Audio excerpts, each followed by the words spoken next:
to reveal such a confidential matter, assisted by 4 Kumaras, Lord Shiva,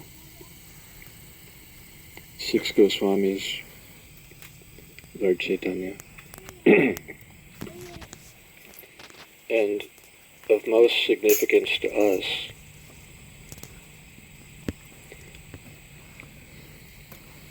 Srila Prabhupada, who took birth September 1st, 1896,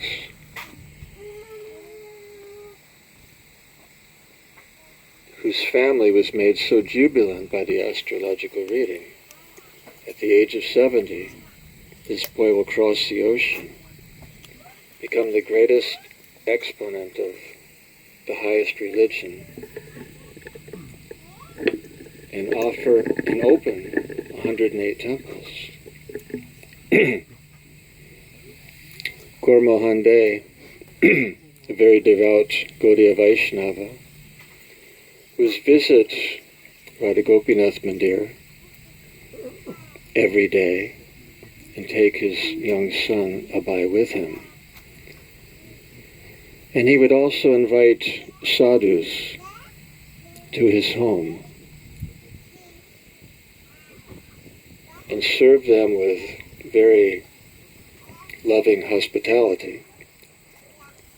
And he made one request of all the sadhus: please bless my son,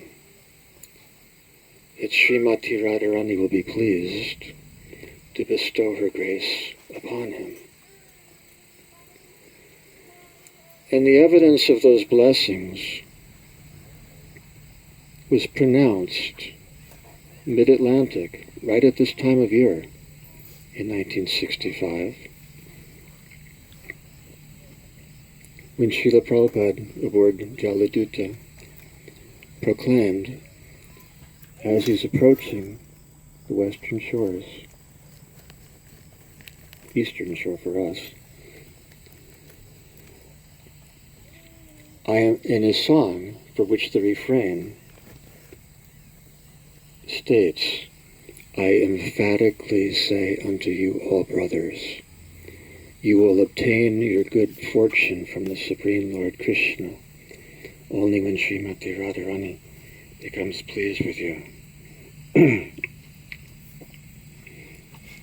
Srila Prabhupada met Shri Varshabhanavi Devi Dayita Das, His Divine Grace Srila Bhaktisiddhanta Saraswati, presenting the conclusions of Lord Chaitanya's teachings, culminating in spreading the Hare Krishna mantra worldwide. And it was on the shore of Radhakund where Srila Bhaktisiddhanta Saraswati made that request, deeply impressed upon Srila Prabhupada's heart, that if you ever obtain money, then print books.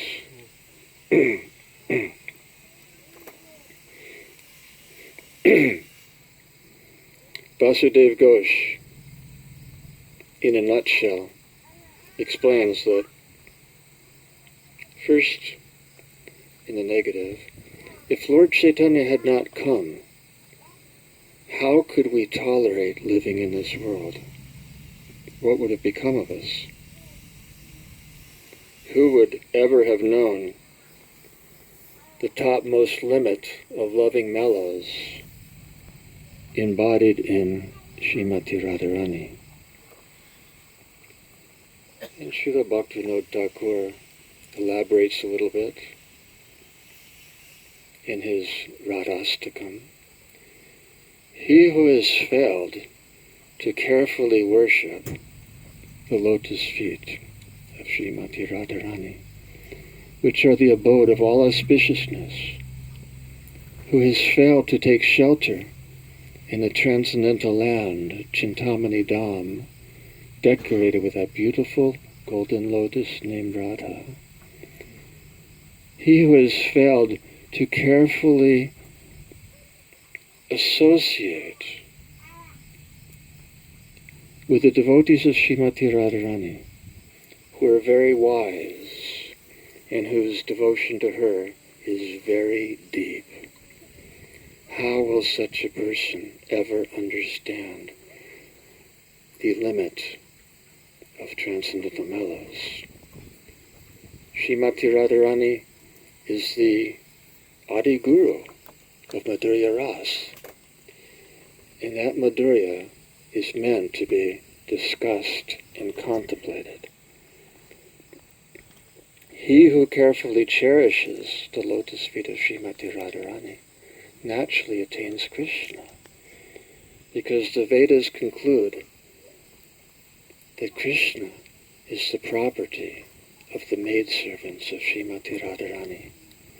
Therefore, abandoning wealth and followers, family attachment, material activities, mental speculation, intellectual advancement, one should simply absorb himself in the sweetness of service to the lotus feet of Srimati Radharani.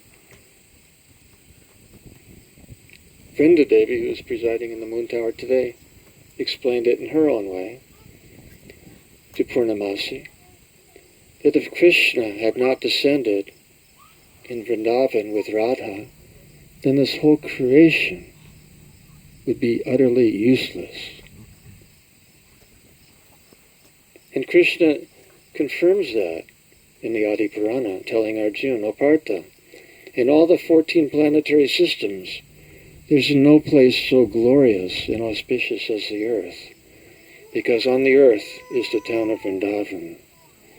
And in Vrindavan, there is no one so glorious as the gopis, because in their midst is my Srimati Radharani.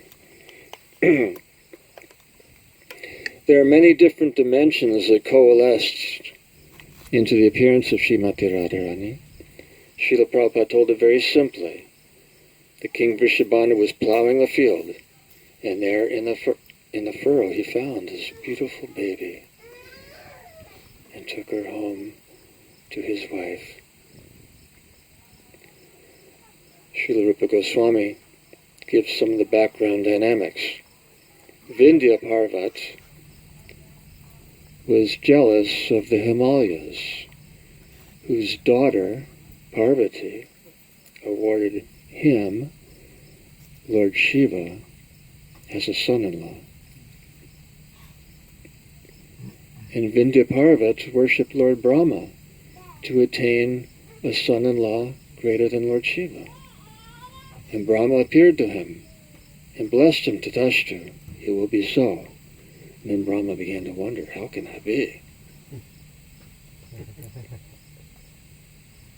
There's only one person greater than Lord Shiva, and he will only be attracted to one whose daughter is Radha.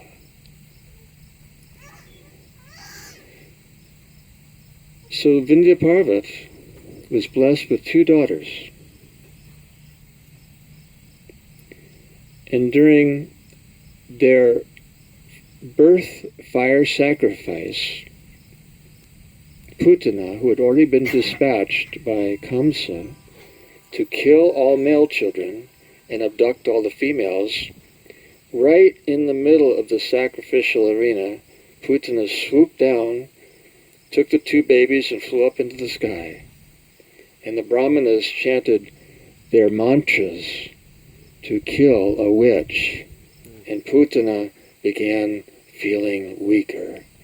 She dropped one girl into the river that flowed into the kingdom of King Bhishmaka, and she was named Rukmini. The other girl fell into Jamuna and floated to Srimati Radharani's grandmother.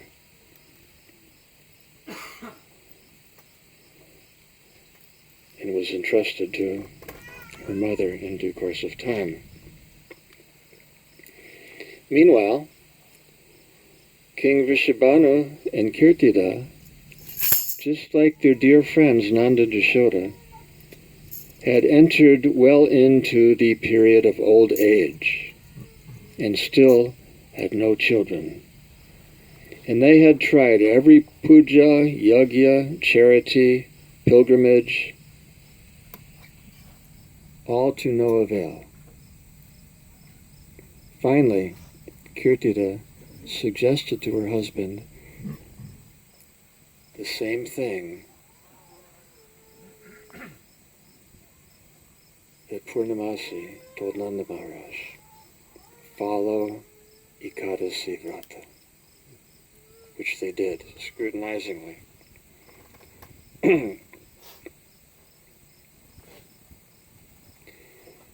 And during his vrata, he heard a voice from the sky: O king, unless one accepts the holy name, he does not become purified. Take the holy name by the process of initiation, and your desires will be fulfilled. King Vrishabhanu approached Kratu Muni at the foot of Govardhan Hill and begged for initiation, which the Muni gave in a very specific mantra: Hare Krishna, Hare Krishna, Krishna Krishna, Hare Hare, Hare Rama, Hare Rama, Rama Rama, Hare Hare. Thereafter, plowing the field in the furrow, just like the appearance of Sita Devi, Srimati Radharani appeared today at noon.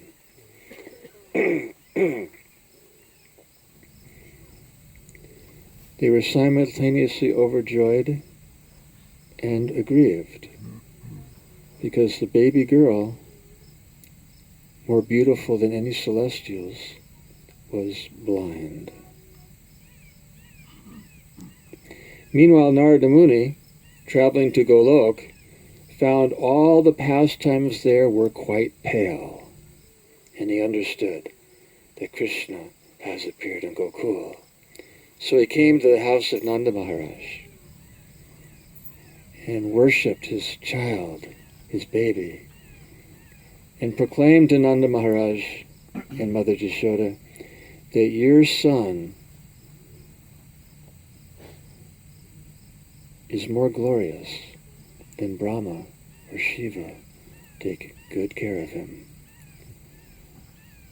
Then Narada was wondering, where did Srimati Radharani appear? So he's going to the houses of the Brijavasis to see their newborn babies. And when he came to the palace of King Vrishabhanu and asked if he could see his children, King Vrishabhanu brought out Sri Dhamma and said, here's my son. And Narada could see that this son was the embodiment of all transcendental virtues. And he praised King Vrishabhanu, you are so fortunate. Your son will be the best friend of Krishna and Balaram, and will play with them constantly. Take good care of him. But then Narada felt a little disheartened. And in that mood he was leaving. And King Vrishabhanu said, I also have a daughter. I was reluctant to show you because she is blind. And Narada said, take me to her. And when Narada saw the baby girl, he took her in his lap and felt a kind of intense and sweet love for Krishna that he had never experienced before. And he told King Vrishabhanu, I need a little. And then he became stunned with emotion. He couldn't speak. When he recovered his composure, he asked, I need a little time with her alone. And they left him in the room with Srimati Radharani. And after praising her, he began to glorify Krishna. And she revealed her Kaishori form with her Sakis. And the Sakis told Narada, this form is very fleeting. You won't see it for long. If you want to see this form again, come to Kusham Sarovara at night. and she again became a little baby. And Narada left. Before he left, King Vrishabhana asked him, "Why are you glorifying my baby girl with such extensive prayer?" And Narada Muni said basically that all is well with my soul. During her Annaprasana ceremony, when she was being offered sweet rice, she reached over to Krishna's plate and took his Mahaprasad and ate that instead. And then, when she was still in her early infancy, she engaged all her girlfriends in worshiping Krishna on the altar. They're just little girls. When Durvasa Muni appeared, and all the Brijabasis ran and hid, except for Srimati Radharani, who approached the sage and bowed down at his lotus feet. Not lotus feet. Bowed down before him. Swagatam, greeting him with such affection. And the Brijabasis in hiding are watching through the windows.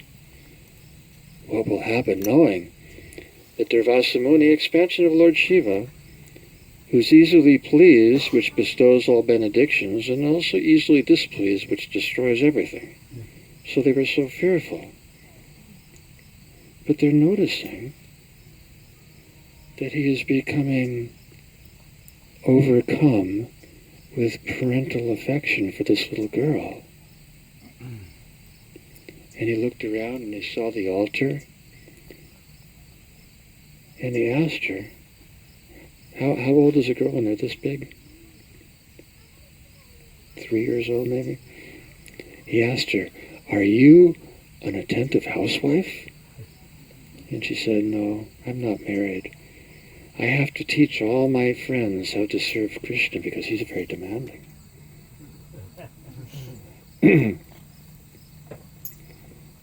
"And what service can I offer to you, my dear sage?" And Durvasa Muni is thinking, little girls don't think like this. What to speak of articulating it in such aristocratic vocabulary? So he told her, now this is reminiscent of Durvasa Muni with Ambarish Maharaj, the way the pastime unfolds. He said, "You can serve me sweet rice today because I followed Ekadasi yesterday. I have to break my vow at a very specific time. And if you can offer me sweet rice after you offer it to your Krishna, that will perfect my vow." So little Radha ran into the palace where everyone was hiding and told her mother, "I am cooking sweet rice for Durvasa Muni's pleasure." And her mother said, "I'll cook the sweet rice. You can help." And she said, "No, he asked me to cook." And Kirtida already knew that when Radha has her mind set on something, don't bother trying to reason with her. Just surrender and assist her. So they put a little bench before the stove. She stood on it. Kirtida and her assistants brought her all the ingredients. She cooked the sweet rice, brought it before her deity of Krishna, and bowed down, offering prayers as Durvasa Muni watched and listened. And then when her offering was completed and she approached him with the sweet rice, the fragrance reached him, and he became overwhelmed with ecstatic love for Krishna. And when he tasted it, and ecstatic waves of rapture began surging through his body, feeling a kind of love for Krishna which he had never tasted before, he blessed her that anyone who is touched by your hand or who is the recipient of your cooking will never succumb to defeat or illness or old age or any misfortune. And then praising Srimati Radharani as the Brijabasis watched, still in hiding, with seeing that he is becoming overcome with parental affection for her. And their fears subsided, and he left, and then word got around. Durvasa Muni's benediction. And therefore, even though it's not normal for a little girl, unmarried, to go to the home of another boy to cook for him, both in childhood and youth, because of the benediction, all facility was given both by Kirtita and later by Abhimanyu. And even up until the end of Krishna's Leela, when the news was reaching the Brijabasis about his spectacular victories, they were convinced this is only due to Srimati Radharani's cooking. So, why did the Sakis tell Narada Muni, you can see this Kaishori form again at Kusham Sarovara? That is where the heartbeat of Govardhan is first detected. And why is that? Kusham Sarovara, in the heart of Pushpavan, a forest of flowers, was a favorite place for the gopis to pick Krishna, to pick flowers for the service to Krishna.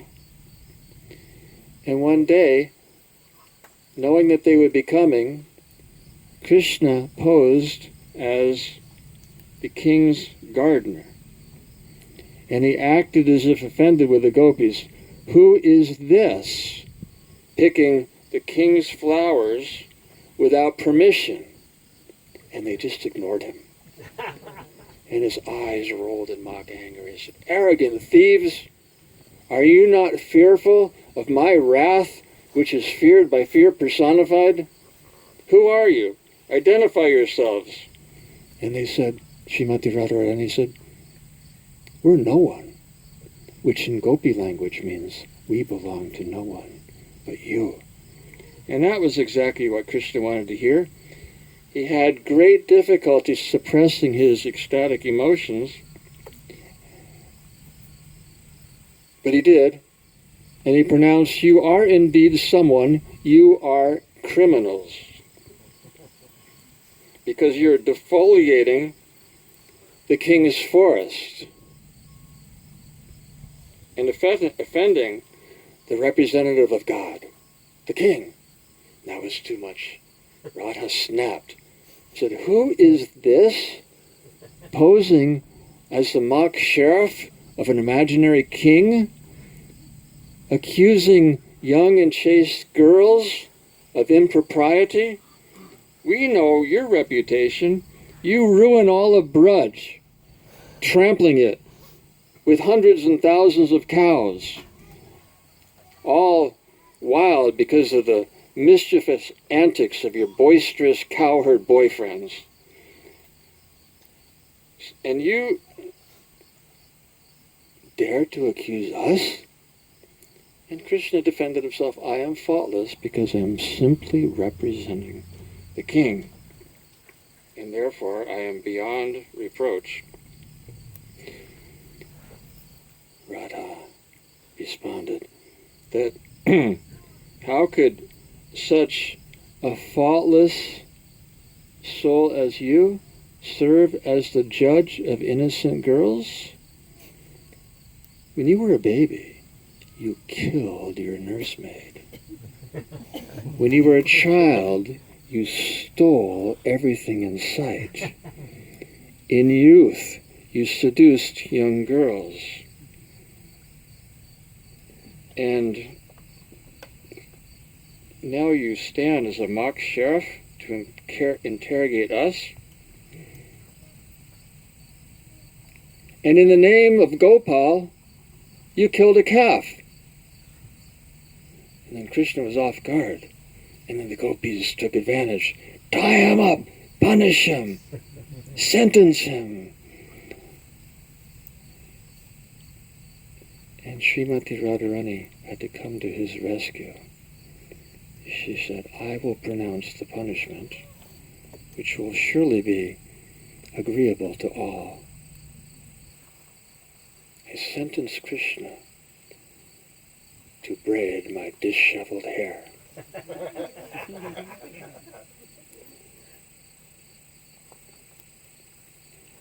A flower pavilion appeared with arched entryway. Radha entered with her friends, and Krishna approached as far as the doorway. In that arched pavilion was a golden table with a jeweled mirror and an ivory comb and brush, all awaiting. Srimati Radharani sat down. Tulsi Manjari removed her veil and unbound her braids and tied her hair loosely in a ribbon and told Srimati Radharani that there's a beggar waiting at the door. Should I allow him to come in? She didn't respond, except with a sidelong glance. So Krishna he took a basket and started picking flowers from Pushpavan, the finest flowers. And he sat down like a pujari, contemplating the service of his Ishtadev. And he asked Lalita, can I have some water to purify these flowers? And she said no. Now there's plenty of ponds right in the area, but Krishna was not going to miss this opportunity by walking to a nearby pond, which was about this far away. So he simply played on his flute this enchanting melody, which attracted all the holy places to come and fill a lake with their shimmering waters, shimmering in ecstasy, blossoming with lotuses, dusting the water with their pollen. And right there at the side of Krishna, Kushum Sarovar appeared. He used that water to purify the flowers.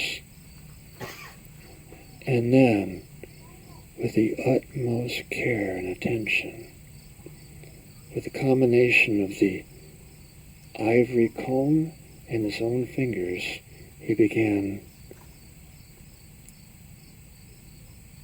combing her hair. And then he brushed it. And then he braided her hair. And he made such a neat part across her forehead. He braided garlands into her hair and used the extra flowers to decorate her moon-like face. He placed a tiara on her forehead and very symmetrically placed the jewel strands coming from that tiara across her forehead. And when he was done,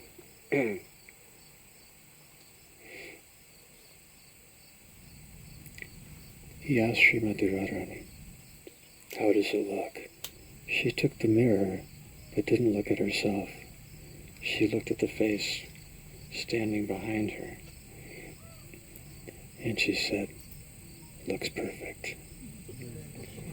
And this imagery, this pastime from Kushum Sarovara is so cherished by devotees.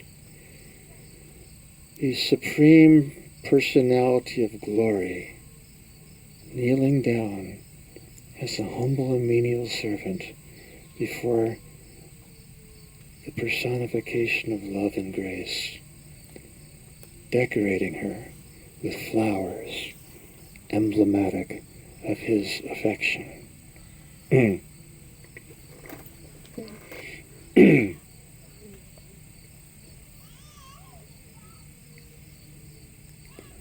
When Krishna went on to Mathura and later to Dwarka, he could not live in a world left with only memories of Radha. Because how were Lalita and Vishaka serving her in the absence of Krishna? She would be unconscious so much of the time in the agony of Vipralamba. And they were reluctant to even try to bring her back to consciousness because she was suffering so deeply. And one time when she was lying in the shade beneath a tree, Lalita and Vishaka at wit's ends, how to keep her life together in separation from Krishna. When Vishaka saw the sun pulsating in its aura, wondering, what kind of message is this? Srimati came to consciousness, awakening from a dream. I know where Krishna is, he's at Keli Tirtha. And she ran to the shore of Jamuna.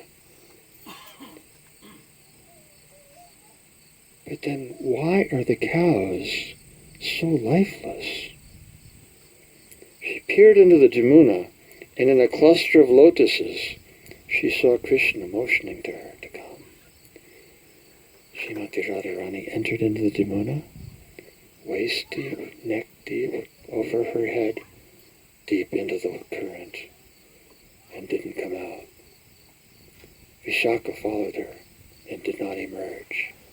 Lalita Devi was ready to follow her friends when a voice from the sky said, "You cannot give up your life yet. First you have to tell the Brijabasis what happened." She was enraged. Who's this telling me not to commit suicide? So she emerged from the water, her skirt dripping and her eyes flooded with tears. She didn't go to the village to tell. How could she tell the Brijabasis what happened? Radha and Vishaka had just entered into the Jamuna, never to come out again. So she ran past the village, up the slopes of Govardhan, out to the outcropping of a cliff, where she could see far down below smoke rising from chimneys and an eagle soaring through the sky far below her. She thought, I will join that eagle, and she jumped from the cliff.